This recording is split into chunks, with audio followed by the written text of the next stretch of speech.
ईश्वर अंश जीव अविनाशी चेतन अमल। जो आपके अंदर जो चेतना है वही परमात्मा है, आपके अंदर जो आत्मा है वही परमात्मा है और वही ठाकुर जी का अंश है। बोलो राधे राधे। तो उस हिसाब से भक्त जितने भी व्यक्ति है सभी में भगवान का दर्शन करता है। सिया राम मैं सब जग जाने करहु प्रणाम जोरी जुग बानी। तुलसीदास जी महाराज भी यही कहते हैं कि संपूर्ण संसार सिया राममय है, इसलिए कभी किसी के प्रति द्वेष भाव रखने की आवश्यकता ही नहीं है। यदि कोई आपको पीड़ा भी दे रहा है, कष्ट भी दे रहा है, तो आप ऐसा समझिए कि वो आपका भला कर रहा है, आपके ऊपर कल्याण कर रहा है। अब आप सोच रहे होंगे देवी जी ये क्या बोल रही है, कोई हमें कष्ट दे वो हमें आनंदित कर रहा है, वो हमें कष्ट से बचा रहा है, वो कैसे?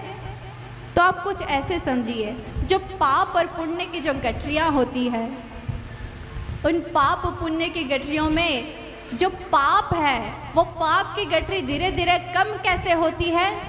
जब जब आपके जीवन में कष्ट आता है, जब जब आपको कोई धोखा देता है, जब जब आप कुछ गलत कार्य करते हैं या गलत किसी को बोलते हैं, तो आप ऐसा समझिए कि आपका पाप जो है कम हो रहा है। किसी ने आपको अपमानित कर दिया तो आप उसको थैंक यू बोलिए, धन्यवाद व्यक्त करिए कि भाई तेरे कारण मेरा पाप जो है कम हो रहा है। बोलो राधे राधे। कोई प्रशंसा करे ना, कोई तारीफ कर दे आपकी, तो क्या करना चाहिए? जिस प्रकार से हनुमान जी महाराज प्रभु श्री राम के चरणों में गिरे हैं, त्राहि माम प्रभु मेरी रक्षा करिए। कब की बात है ये?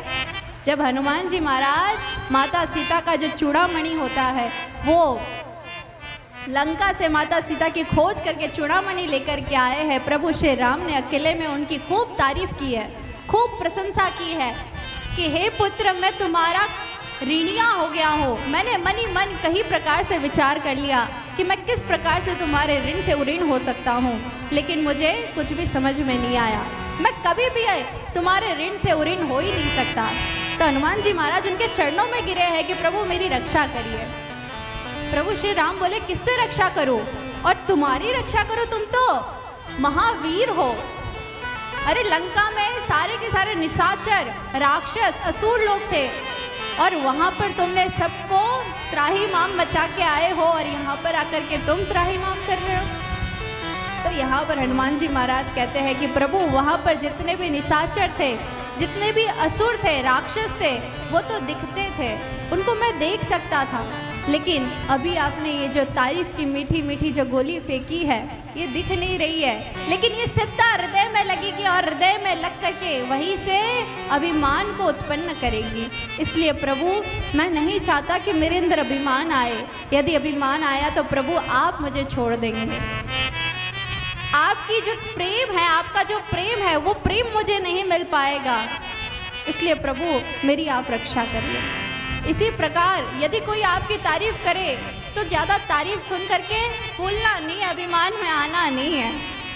कोई निंदा कर दे तो उसको धन्यवाद व्यक्त करना है, ऐसा नहीं कि पलट के एक झापड़ आपने दे दिया।